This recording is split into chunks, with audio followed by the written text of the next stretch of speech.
Hey everyone, I want to give real estate topics a rest once more and introduce you to the best restaurants in Jacksonville, according to me.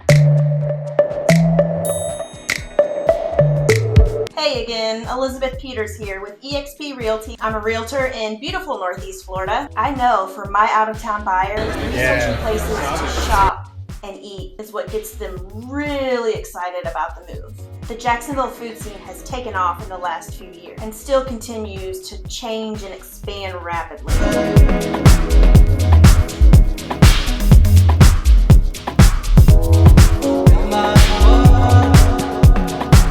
It's hard to keep up, but I'll try my best. Phoebe's Restaurant is a local favorite, voted one of Jacksonville's best restaurants over and over again. They're right in between San Marco and the south bank of the Riverwalk. Here you can find their infamous duck wontons and their shrimp lollipop. Be sure to make time for happy hour if you can. And you're not going to want to skip dessert on this one. The bread pudding is hands down best in the city. If you like fresh seafood markets, outdoor dining, and waterfront views, then Safe Harbor Seafood is the trifecta. Located at Mayport, this is a great place to shop for fresh seafood in the market. My recommendation is that you get the shrimp nachos and some oysters and enjoy the breeze. Over on Southside Boulevard is an area known as Tinseltown. Within Tinseltown is Terra Gaucha Brazilian Steakhouse, a very popular hot spot right now. It's all you can eat, so bring an appetite and enjoy the hot and cold bar with soups and salads. And after that, it's all about the meat with different cuts of lamb, poultry, seafood, pork, and beef. The Tinseltown Theater is right there, so this would be a great choice for a date night, but also a great place to meet with friends. And the Brazilian-inspired cocktails are top tier. Another Tinseltown restaurant I want to mention, Soupa Saiyan 2, which has fans of the Dragon Ball universe lining up at the front door. It's an Asian noodle bar specializing in hot ramen and a variety of boba tea selection. The interior is festive and creative and perhaps the raddest decorations in the city. I know you all love a good opportunity for a photo op, and this place will not disappoint. Every time I go, there's always something new that I haven't seen before. But don't let that outshine the ramen, because it is definitely something to talk about. For a unique and really fun experience, I have another recommendation for you. It's a literal secret hidden gem in Jacksonville, and that is the secret Tiki temple. Walk-ins are not welcome at this speakeasy restaurant, so make sure you get your reservation in, and they won't let you enter without knowing the password. Also, the entrance is a little hard to figure out. Clearing this up with them beforehand should make it much easier for you. This is a really neat concept, and also another great atmosphere with beautiful decor all around. From floor to ceiling art, drinks, and food, the presentation is off the charts. But you didn't hear that from me. If it's an intimate setting you're looking for, look no further than Cowford Chophouse. Located in downtown, so you should reserve a spot for rooftop dining, because to me it's the perfect sexy romantic vibe for a date night. The roasted bone marrow is awesome, and the lobster cornbread is a local culinary legend. And for dessert, you cannot go wrong with the pistachio baked Alaska. Another great relaxing atmosphere is Enza's Italian restaurant on San Jose Boulevard. Authentic Italian comfort food and live piano playing that adds the perfect touch for a fantastic date night. The lobster ravioli and signature salad makes me hungry just thinking about it. And while we're on the subject of Italian restaurants, my list of favorites would not be complete without mentioning Catullo's. What originally started as a food truck out here slinging that fresh pasta to the streets of Jacksonville now operates as a popular storefront located on San Pablo. Everything is top-notch all around, but if I had to narrow it down to one entree, it would be the creamy chicken pesto. And if you're in the mood for something sweet after you're done eating,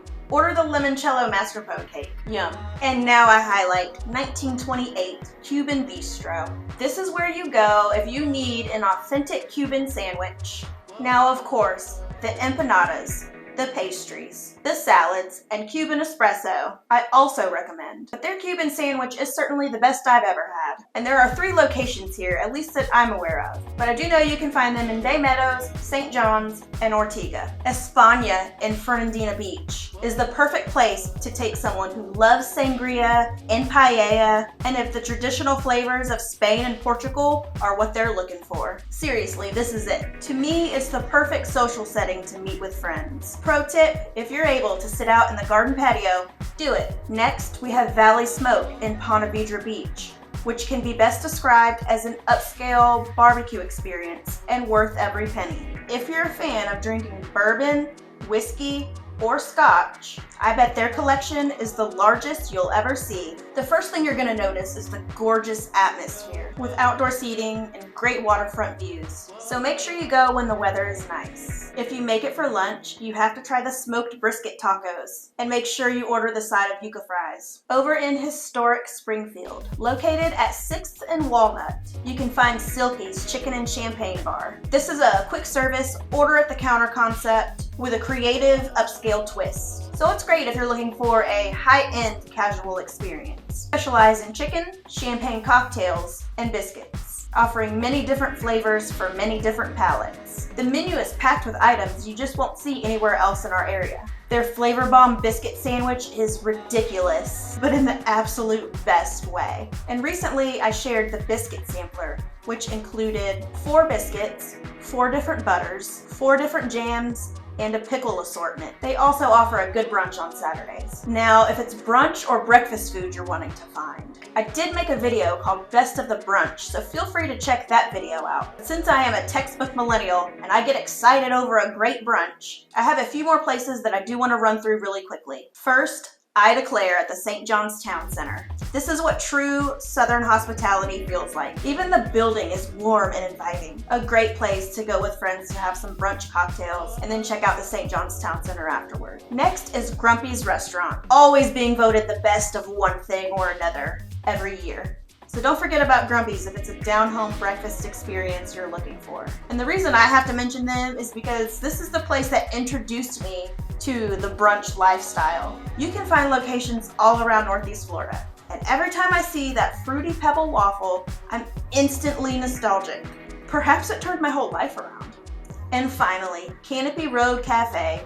Traditional breakfasts with some really great funky twists. Something for everyone, whether you like sweet or savory. You can choose the Captain Crunch French toast or a breakfast burrito. Only open from 6:30 to 2:15. Gotta show up early enough, but it'll be worth the trip. They serve native Florida comfort food with vibes of the American diner, so they have lunch favorites available as well. If you've made it this far, I hope you're good and hungry and can hopefully go out and find some great food. If you're in the area and you end up trying one of my recommendations, definitely let me know what you think. Of course, I'd love to hear that as well. Thank you so much for joining me on today's Elizabeth Talks Jacksonville. If you liked this video, please give it a thumbs up for me, or consider subscribing to my YouTube channel, Elizabeth Talks Jacksonville, if you're interested in real estate topics or life in Northeast Florida. If you have any questions, feel free to leave it in the comments or send me an email at elizabethtalksjacksonville@gmail.com. You can also follow me on Facebook and Instagram. Thanks again for watching. Until next time, happy house hunting.